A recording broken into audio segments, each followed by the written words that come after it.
신약 성경 요한복음 4장 20절로 24절 말씀. 요한복음 4장 20절로 24절 말씀.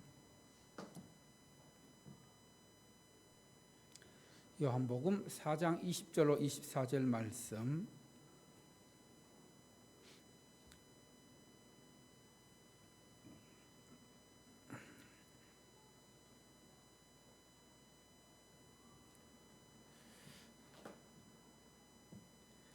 한 절씩 교독합니다. 20절입니다. 우리 조상들은 이 산에서 예배하였는데 당신들의 말은 예배할 곳이 예루살렘에 있다 하더이다. 예수께서 이르시되 여자여 내 말이니라. 이 산에서도 말고 예루살렘에서도 말고 너희가 아버지께 예배할 때가 이르리라. 너희는 알지 못하는 것을 예배하고 우리는 아는 것을 예배하노니 이는 구원이 유대인에게서 남이라. 아버지께 참되게 예배하는 자들은 영과 진리로 예배할 때가 오나니 곧 이때라. 아버지께서는 자기에게 이렇게 예배하는 자들을 찾으시니라. 한 목소리로 합독합니다. 하나님은 영이시니 예배하는 자가 영과 진리로 예배할지니라. 아멘. 하나님 아버지 참으로 감사합니다. 이 시간도 하나님께서 원하시고 하나님께서 기뻐하시는 참된 예배가 어떤 예배인지 말씀을 통해 드릴 때에 성령 하나님께서 들려주시고 깨닫게 하여 주시고 우리 마음판에 새겨 주시옵소서. 이 모든 말씀 예수님 이름으로 기도드립니다. 아멘. 지난 8월 1일부터 2일까지 바라크 선교회 여름 캠프 혹시 주제가 뭔지 기억하셔요? 우리 참석하신 분들, 나는 하나님을 예배해요 라는 주제로 찬양, 그리고 또 공과 공부, 소그룹 활동, 레크레이션, 또 저녁 부흥회, 영화 관람 등의 프로그램으로 진행되었는데, 어제 그 애니메이션 영화 킹스 오브 킹 영화를 통해서 이 영화가 우리나라보다 미국에서 먼저 개봉되었습니다. 우리나라 순수 기술로 만들어진 100% 우리나라 기술로 만들어진 만화 영화인데 미국에서 4월 15일 개봉되었는데 그때 정말 이 영화가 히트를 친 영화입니다. 그 영화 수익금이 우리나라 그 한때 그 유명했던 영화 기생충 아시죠? 기생충보다 훨씬 높은 수익률을 남겼던 아주 유명한 영화입니다. 예수님의 생애를 담은 이 영화가 참 많은 것들을 시사해 주는데 우리가 자녀들에게 신앙의 전승을 어떻게 해야 되는지, 그게 아버지가 아들에게 들려주는 이야기잖아요. 그렇죠? 그 예수님에 대한 이야기인데 또 그것들을 통해서 이제 제가 오늘 아침에 그 감독의 간증을 우리 카톡방에 올려놓았는데 이 감독님이 영화를 만드는데 몇 년 걸렸을까요? 10년을 걸렸습니다.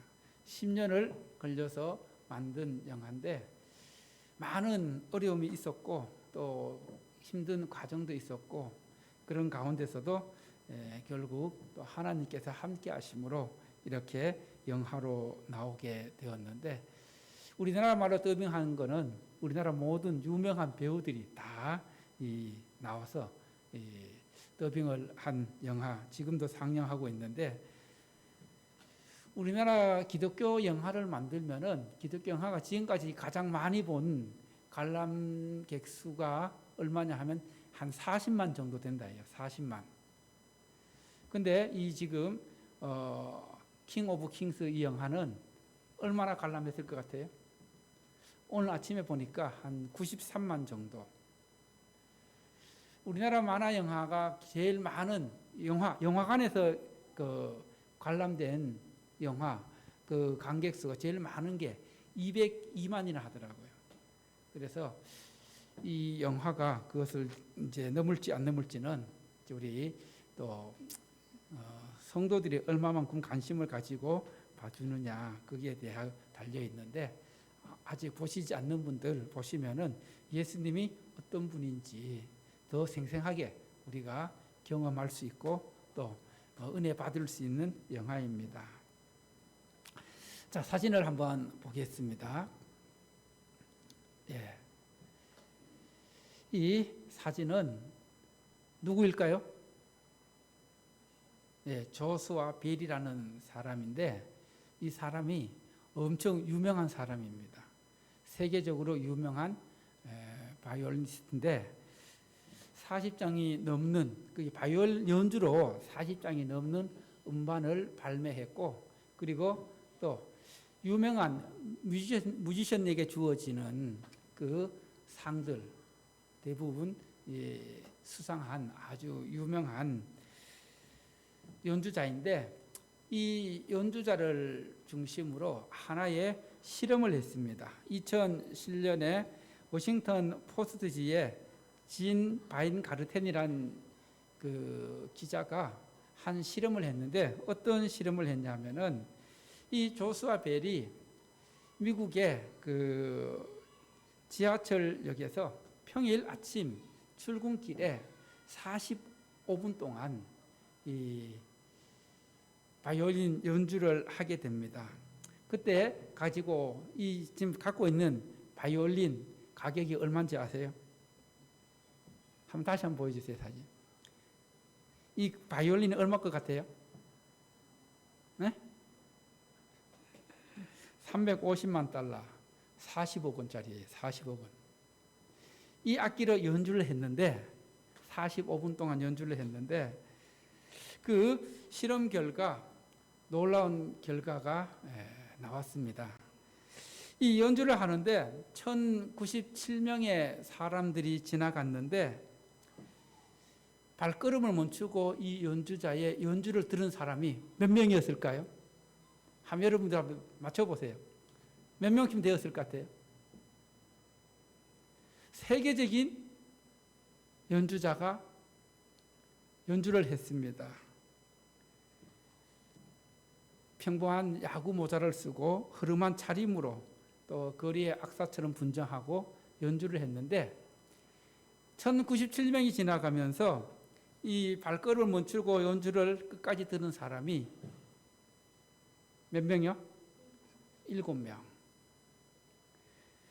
그리고 또 이 연주를 보면서 돈을 이제 앞에 내고 간 돈이 우리나라 돈으로 약 한 4만 원 정도.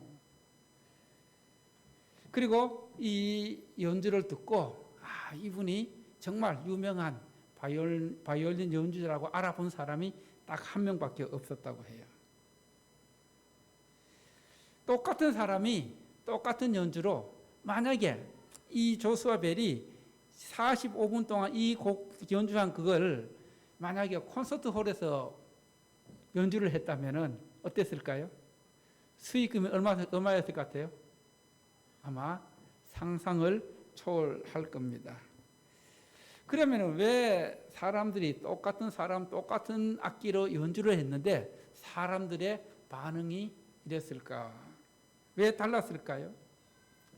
그것은 사람들이 진짜 중요한 것을 알아보지 못했기 때문입니다. 여러분, 연주회에서 가장 중요한 것이 무엇일까요?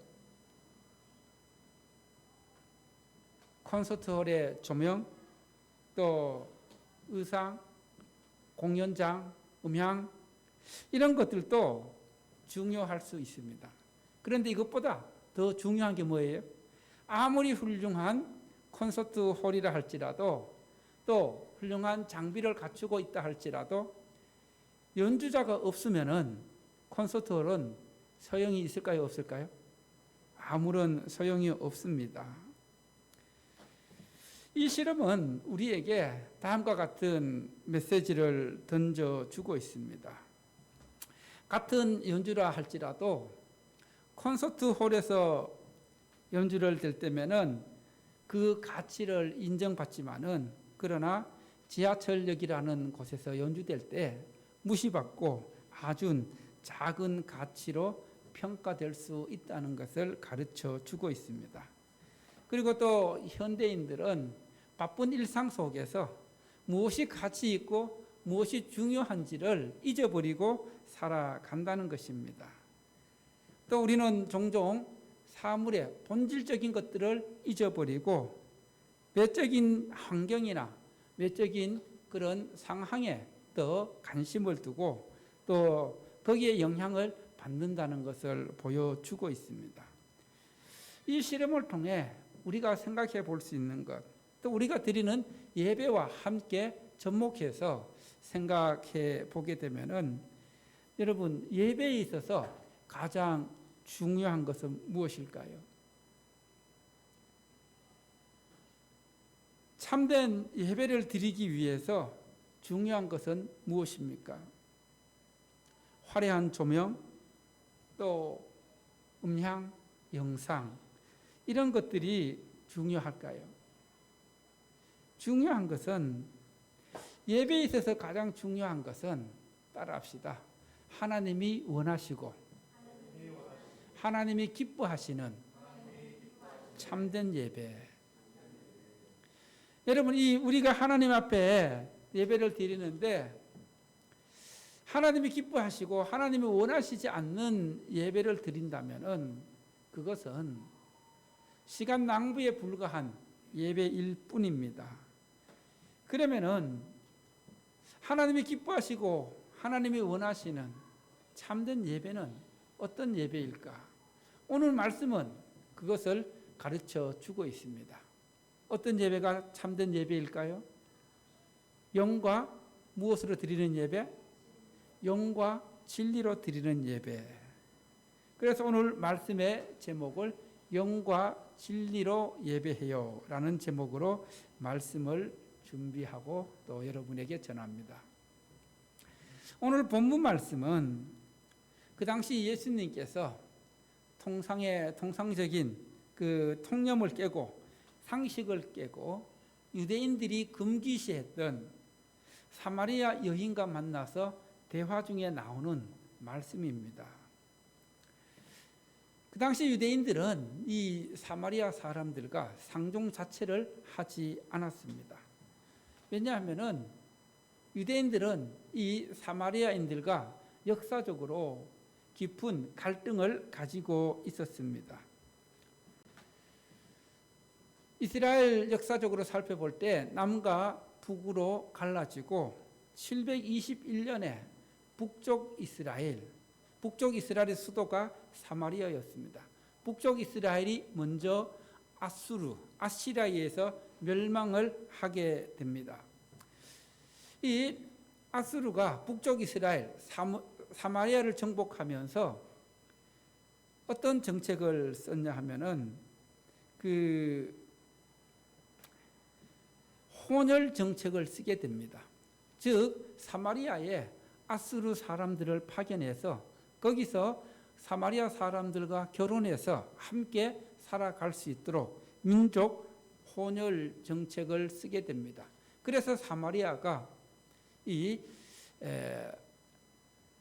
유대인들은 단일 민족입니다. 하나님께서 단일 민족으로 선택했는데 이 사마리아가 순수 혈통을 더럽혔다고 그때부터 유대인들은 너희들은 이제 우리 민족이 아니다 하면서 멸시하게 됩니다. 그리고 나서 남쪽 유다도 바벨론에 멸망하고 70년에 그 포로 생활 마치고 예루살렘 성전을 지을 때에 성전을 다시 재건할 때에 사마리아 사람들이 우리도 예루살렘 성전 건축하는데 끼워달라 했을 때 안 된다. 너희들은 우리 민족과 상관이 없기 때문에 너희들은 이제 잡종이다 하면서 거부를 하게 됩니다.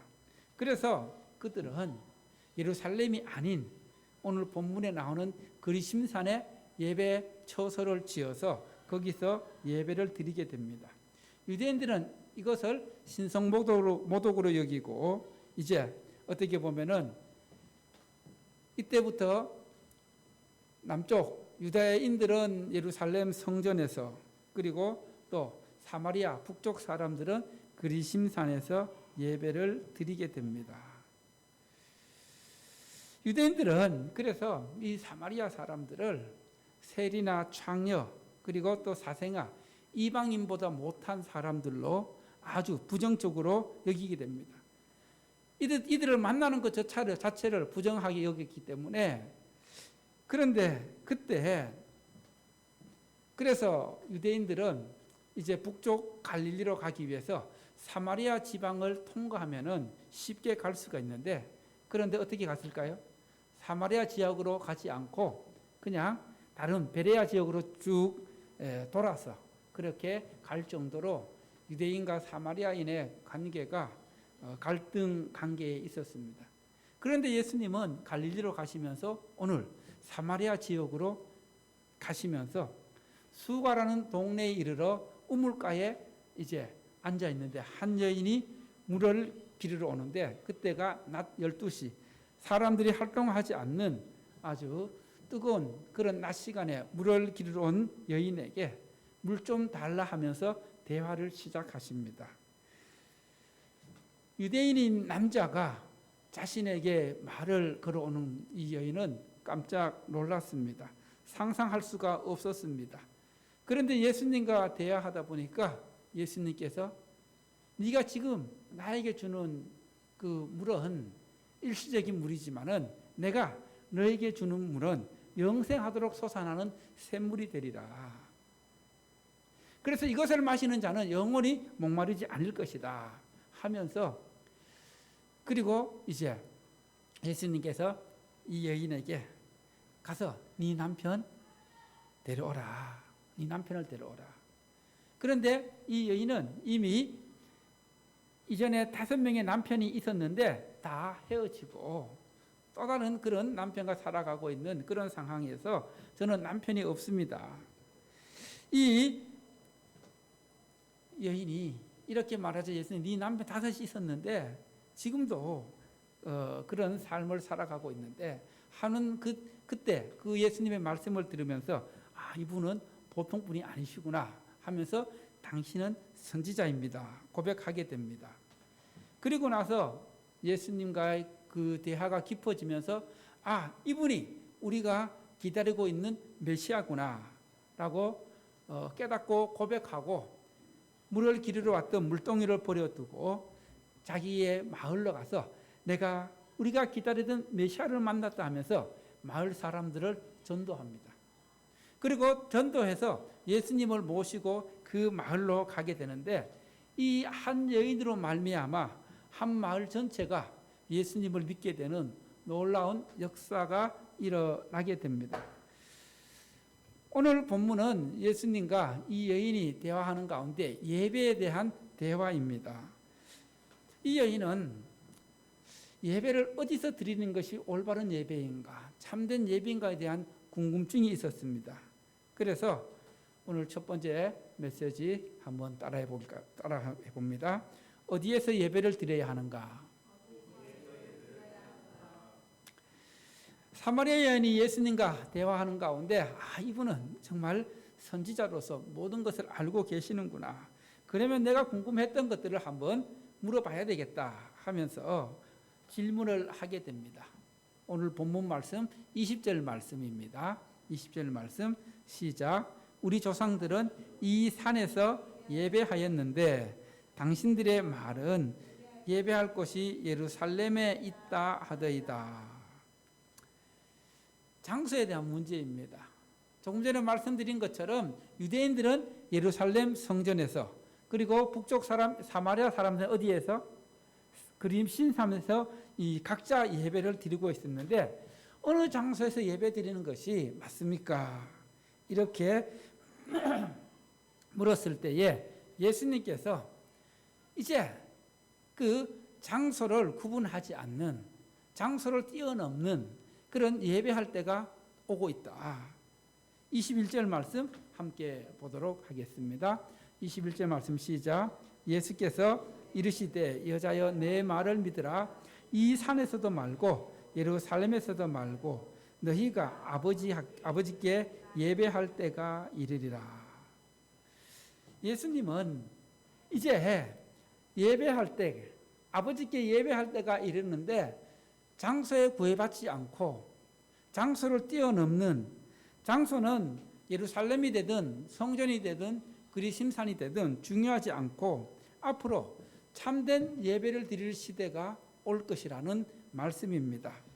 즉 예배가, 하나님 앞에 드리는 예배가 특정 공간에 갇히지 않고 이제 일상 속에서도 하나님께 예배 드리는 그 예배의 때가 올 것이라고 말씀하고 있습니다. 이 말씀은 지금까지는 모든 예배가 건물 중심, 성전 중심으로 진행되어 왔는데 이제는 참 성전이신 예수님을 중심으로 인해서 새로운 예배의 시대가 올 것이라고 말씀하고 있습니다. 여러분, 구약 시대의 예루살렘 성전은 앞으로 올 참 성전의 모형이었습니다. 그러면 참 성전은 누구일까요? 예수님이 참 성전입니다. 요한복음 2장에 보면은 예수님께서 당시 46년간 다시 짓고 있던 예루살렘 성전, 헤롯 대왕이 이제 유대인의 환심을 사려고 46년간에 걸쳐서 예루살렘 성전을 건축하고 있었는데 그 건축되고 있는 성전을 보시면서 예수님께서 말씀하셨습니다. 너희들이 이 성전을 헐라. 그러면 내가 며칠 만에? 사흘 만에 다시 일으키리라. 다시 세우리라. 이것은 무엇을 말씀해 주고 있습니까? 참 성전인 내가 이제 앞으로 십자가에서 죽으면은 3일 만에 다시 부활하셔서 새로운 부활의 시대, 새로운 성전의 시대가 올 것을 예고하고 있는 말씀입니다. 예수님께서 부활하고 나면은 이제 성령께서 오시면은 장소에 상관없이 말씀과 성령의 인도하심 가운데 드려지는 참된 예배의 시대가 된다는 것입니다. 이것을 통해 예수님은 이제 참된 예배가 무엇인지를 말씀하고 있습니다. 그래서 두 번째 따라합시다. 참된 예배는 자, 그러면 참된 예배는 어떤 예배일까요? 24절 말씀 함께 보겠습니다. 시작. 하나님은 영이시니 예배하는 자가 영과 진리로 예배할지니라.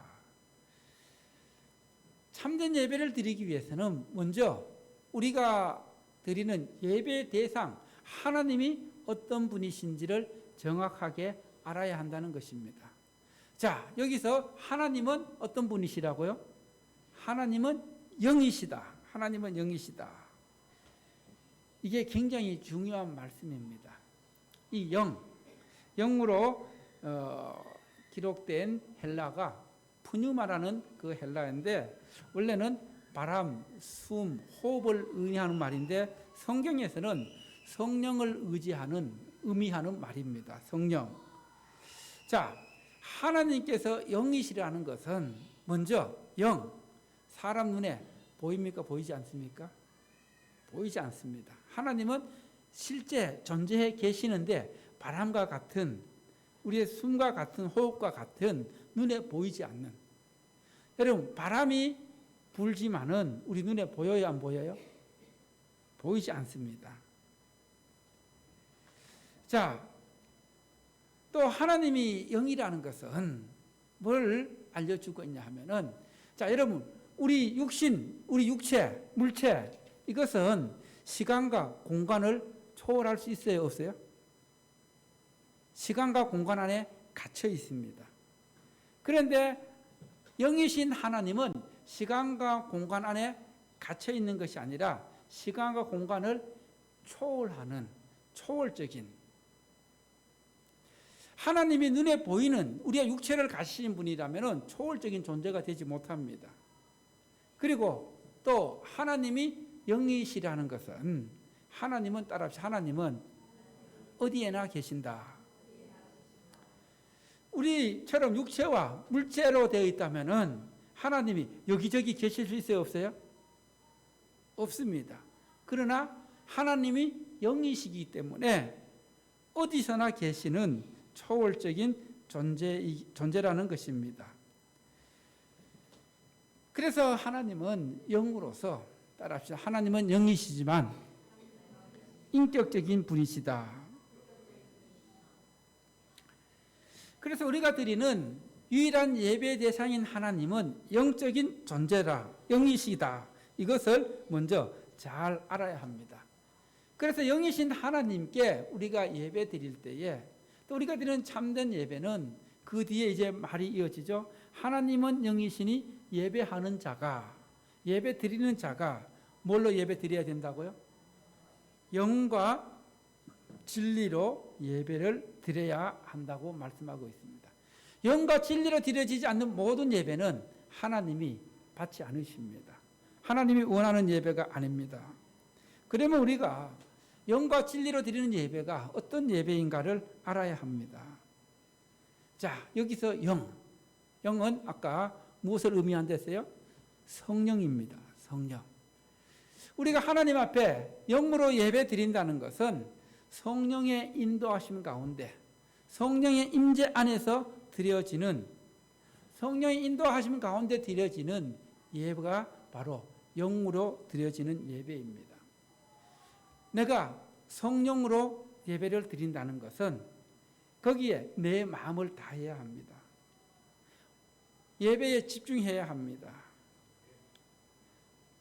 찬양을 부를 때 정말 온 마음을 다해서 또 기도하는 마음으로, 감사하는 마음으로, 모르는 찬양이라 할지라도 정말 내 마음에서 우러나오는 찬양으로 함께 따라 부르면은 익혀지고, 그리고 또 그 찬양을 통해 하나님께서 영광받아 주십니다. 그래서 내가 먼저 영적으로 준비되어 있는 예배를 드리고 있는가? 성령과 아무런 관계가 없는 예배는 아무리 화려하고 아무리 좋은 음향과 영상으로 드려지는 예배를 할지라도 성령과 관계없는 예배는 하나님이 원하시는 참된 예배가 아니라는 것을 알아야 합니다. 그래서 먼저 영으로 드려지는 예배는 누가 함께 해야 된다고요? 성령께서. 우리가 이 드리는 주일 예배 가운데 성령께서 함께하지 않는다면, 그래서 우리는 이 예배 가운데 성령께서 늘 함께 하시기를, 성령께서 임재해 주시기를, 성령께서 모든 순서를 인도해 주시기를 하나님 앞에 뭐 해야 된다고요? 기도해야 합니다. 이게 영으로 드려지는 예배입니다. 성령을 따라 드리는 그 예배가 영으로 드려지는 예배입니다. 그 다음에 두 번째가 뭐예요? 진리로 예배 드려야 합니다. 진리. 자, 그러면 진리는 무엇일까요? 진리는 변합니까? 변하지 않습니까? 변하지 않습니다. 진리는 참입니다. 진실이 진리입니다. 성령에서 진리는 딱 하나입니다. 요한복음 14장 6절에서 예수께서 이르시되 내가 곧 길이요 뭐예요? 그 다음에 진리요 생명이라고 말씀하셨습니다. 그러면 진리는 누구예요? 예수님이에요. 진리로 예배 드린다는 것은 예수님 안에서 예배 드린다는 것입니다. 예수님이 내 마음에 임재해 계시고 내가 예수님을 영접한 그 믿음 안에서 예배 드리는 것입니다. 진리의 영이신 성령께서 내 마음에 오시면 예수님도 내 안에 계셔요, 안 계셔요? 계십니다. 진리의 영이신 하나님의 성령이 내 가운데 임하시면 내가 예수님을 믿어요, 안 믿어요? 예수님을 믿게 됩니다. 예수님을 영접하게 됩니다. 그래서 진리 안에서 예배 드린다는 것은 내가 예수님으로 말미암아 구원받은 하나님의 백성 된 것에 대한 감사와 그리고 기쁨으로 예배 드리는 것이 예수님 안에서 진리로 드려지는 예배입니다. 정리해 보면은 영과 진리로 예배 드린다는 것은 성령의 인도하심 가운데, 성령의 임재 가운데, 그 다음 예수님의 그 십자가의 은혜, 구원의 은혜 안에서 기쁨과 감사로 드려지는 예배가 무엇으로 드려지는 예배라고요? 영과 진리로 드려지는 하나님이 원하시는 참된 예배입니다. 이 영과 진리로 드려지는 예배는 장소에 제한되지 않습니다. 이곳에서 주일 드려지는 주일 예배, 또 여러분의 삶 속에서 드려지는 매일매일의 기도와 예배, 이것도 하나님께서 여러분이 영과 진리로 드리고 있다면 그것 또한 하나님께서 원하시는 참된 예배가 될 수 있다는 것입니다. 영과 진리로 드리는 예배라면은 우리가 주일 한 번 예배 드리는 것이 아니라 매일매일 삶 속에서 찬송 부르고 기도하고 말씀 묵상하는 가운데 삶으로 이어지는 예배가 영과 진리로 드려지는 예배입니다. 그래서 제가 말씀드리잖아요. 예배는 곧 뭐라고요? 삶이다. 일상의 삶과 연결되는, 또 예배자의 삶을 살아가는 그 예배자를 하나님께서 찾으시고 하나님께서 기다리십니다. 하나님이 찾으시는 예배자, 하나님이 기뻐하시는 예배자, 하나님이 원하시는 참된 예배자 한 사람 한 사람 여러분 되시기를 축원합니다.